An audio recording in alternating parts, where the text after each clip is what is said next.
जय गौरी शंकर। आप सभी स्वस्थ हों, प्रसन्न हों, इन्हीं कामनाओं के साथ मुझे एक रोचक प्रसंग याद आ गया। एक नगर में एक वैद्य रहा करते थे।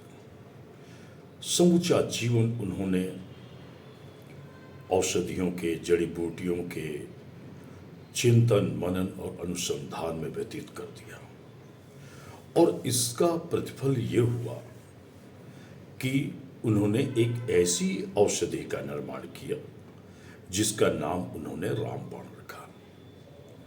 किसी भी बीमार या पीड़ित व्यक्ति को किसी भी बीमारी में उस औषधि का वो प्रयोग करते थे और वह बीमार व्यक्ति खुश हो जाता था, स्वस्थ हो जाता था और उनको प्रणाम करके वो विदा हो जाता था। इस प्रकार से उन्होंने हजारों व्यक्तियों की बीमारियों को, जो लाइलाज बीमारी भी थी, उनको उन्होंने ठीक किया। इस प्रकार से वैद्य राज की कीर्ति बढ़ती गई। यश का प्रभाव ये हुआ कि लोग उन्हें प्राणाचार्य के नाम से संबोधित करने लगे। समय व्यतीत हुआ। अचानक एक बार उस नगर के राजा का स्वास्थ्य कुछ ठीक न रहा। कई औषधियाँ, कई चिकित्सक, हकीम सारे बुलाए गए, पर राजा साहब की बीमारी जो है वो ठीक ही नहीं हो रही थी। अंततो गत्वा मंत्रियों के सलाह मशवरे से उन्होंने उस प्राणाचार्य को बुलाया।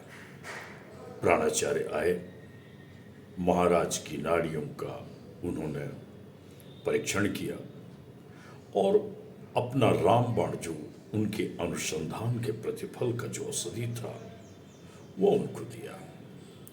पर राजा साहब का स्वास्थ्य ठीक नहीं रहा और वो लगातार कमज़ोर होते गए, उनकी बीमारी और बढ़ती गई।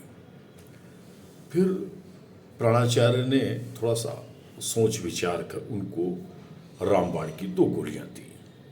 फिर भी राजा साहब के स्वास्थ्य में कोई सुधार ही नहीं हुआ। बड़ा आश्चर्य हुआ प्राणाचार्य को।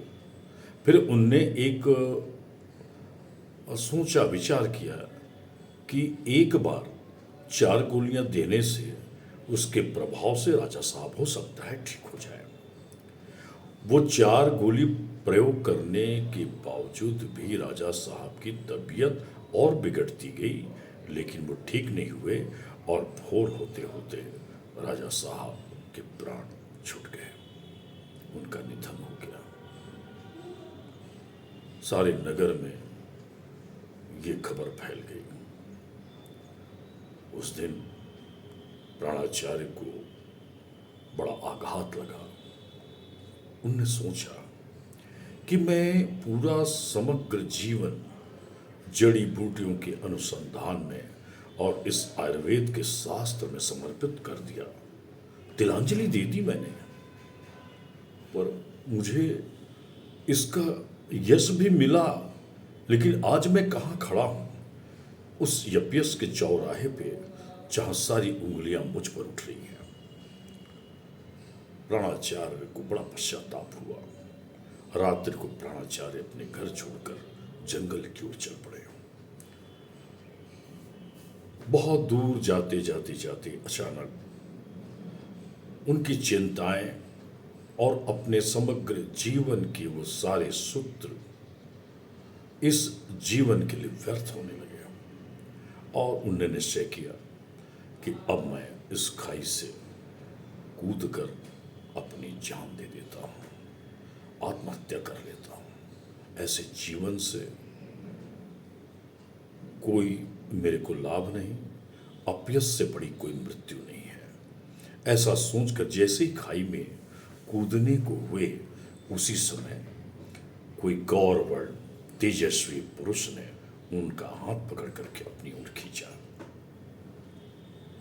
उनने पलट कर देखा, उनके व्यक्तित्व से प्रभावित हुए और प्राणाचार्य ने कहा, आप कौन हैं? उस तेजस्वी पुरुष ने बस एक ही कहा कि एक छोटी सी बात के लिए तुम आत्महत्या करने चले। ये क्या बात है? तुमने इस पर चिंतन नहीं किया, विचार नहीं किया, अपनी बौद्धिक क्षमताओं का प्रयोग नहीं किया। प्राणाचार्य ने कहा, क्या? बोले, गीता में भगवान ने कहा है कि जातस्य ही ध्रुव मृत्यु ध्रुवम जन्मतश्च तस्मात् परिहार्थे न तम सोचमासी।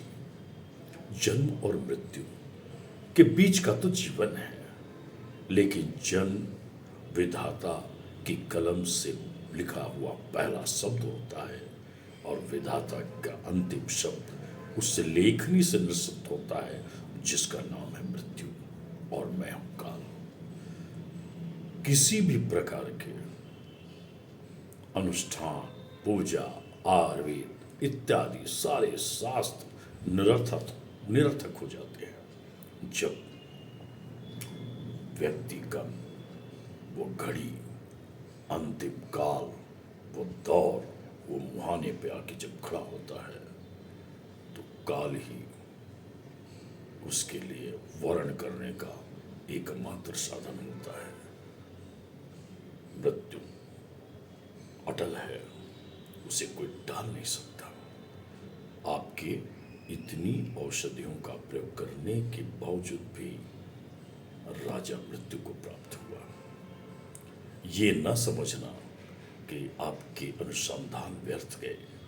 आपका रामबाण हमेशा लोगों के लिए लाभदायक और उपयोगी होगा और आपके ये अनुसंधान, आपकी ये वादेयता सदियों तक याद की जाएगी। इसलिए हमें एक विषय पर चलकर किसी भी ऐसे निर्णय पर नहीं पहुंचना चाहिए कि इसका अंतिम परिणाम क्या होगा।